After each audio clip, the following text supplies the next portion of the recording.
Hey guys, it's Pretzel Gaming and welcome to another installment of the best indie games that I found in the past month. Now this time around we have a lot of demos and prologues and games in alpha, but they all impressed me in one way or another, so of course they had to go on this list.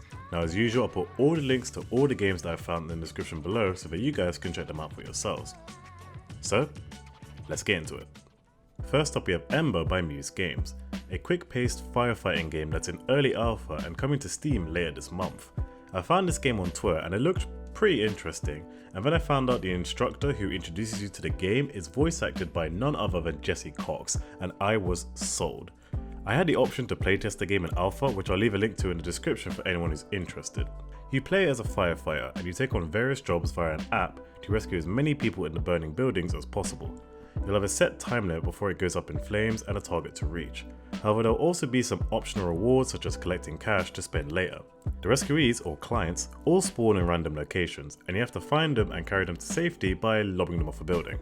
However, it's not that simple as there are a multitude of things that will get in your way. There's the fire you have to clear, burning debris and structures breaking, electrical fires and wires everywhere, harmful gases you can't breathe in, and on top of that you can't get the clients injured while doing the rescue.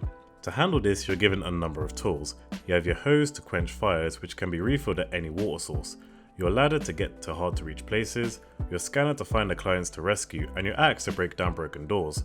There's also a bunch of equipment you can pick up in store, which you can buy after doing successful jobs, and create your own loadouts to suit your needs. There's also a multiplayer mode which I didn't get to experience yet in the alpha, but I can imagine it would serve as a great game to play with friends. It's fast paced, fun, and you really have to think about how to do the best job, as you can't really brute force your way through the levels. You have to think of point of entry, what loadout to use, keep an eye on your water supply, and also time yourself to make sure you have enough time to do as many bonus missions as possible. There's also some special missions that involve you escaping the building with limited equipment, and is a much more intense and difficult affair to deal with. The game has scope for some really cool and outlandish levels, especially with multiplayer involving the team aspect of the game, with everyone using different loadouts. It could be really interesting. The game could do with some music at times as it's too quiet, and there are some odd glitches like my clients disappearing into the roof which are quite annoying. But hopefully these are fixed for the full game. In the meantime, I recommend finding their Discord server and doing some playtesting for them, because it would definitely be worth it. Next up we have Dreamscaper's Prologue by Afterburner Studios, a hack and slash combat RPG that's all about lucid dreams. This prologue of the story to come puts you in a dream where you go room by room exploring the dreamscape. In each room you find something different with different rewards and enemies to take on, and at least in the prologue you have to try to get through the whole dreamscape in a run without dying. You have the option to dodge, attack with your short range weapon, or use a bow and arrow for a ranged attack. You can block enemy attacks with your shield or use bombs to attack, which can also be used to destroy structures and find items. You also have the option for using magic and mana, which can be upgraded as you play. However, I opted to not use it as much in my playthrough. You navigate each room via these portals, and the minimap above shows you what you can expect in each room, whether it's weapons, armor, or power-ups. Once you complete a run, or die, you wake up from the dream and you have the option to explore the small town by going to the bar, the bookshop, the cafe, and have conversations that could have a positive effect on your experience in the dream. Dreamscape is a beautifully put together and incredibly gorgeous game.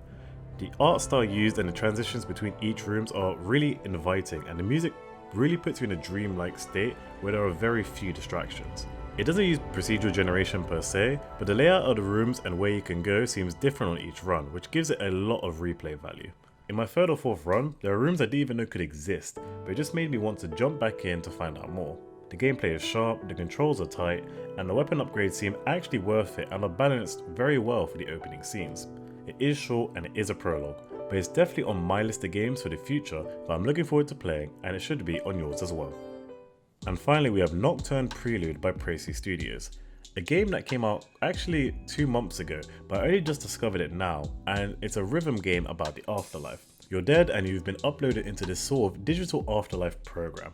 You wake up in search of your brother, hoping all will be well, but quickly found out this digital escape is a horrid nightmare in which thousands of years seem to have passed. In search of your brother, you meet a fairly dense boy named Timothy who joins you in your travels and helps you on your quest. Along the way, you'll face off against creatures that spawn in the wild in a pseudo Pokemon style encounter system.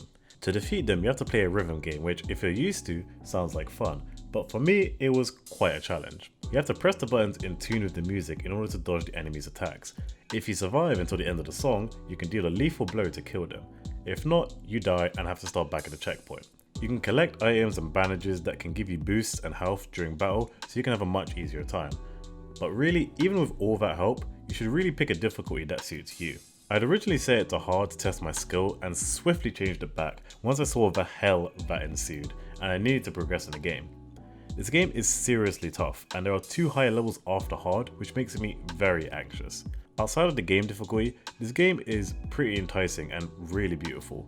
As it's a rhythm game, music is key, and the game centers around sounds and silence and how noise can cause disturbances in the afterlife. I wish the game ushers in this calming, sultry music that helps settle the world. The world seems kind of empty and there's not a lot to interact with, but the landscape is very well done and gives me shades of Atma, which is another game I looked at that had very powerful visuals in a 2D pixel landscape. If you want to play it as the difficult rhythm game it is, you can do that. If you want to take it easy and take in the story and the music, you can do that also, which makes it really accessible for all types of gamers. I really like Nocturne Prelude, and I hope you guys do too. Whatever type of gamer you are, you'll love the journey that it takes you on. Well, that's it from me. If you enjoy, leave a like, subscribe, and make sure to leave a comment down below about what you guys thought about this month's indie games. Thanks for watching, and I'll see you next time.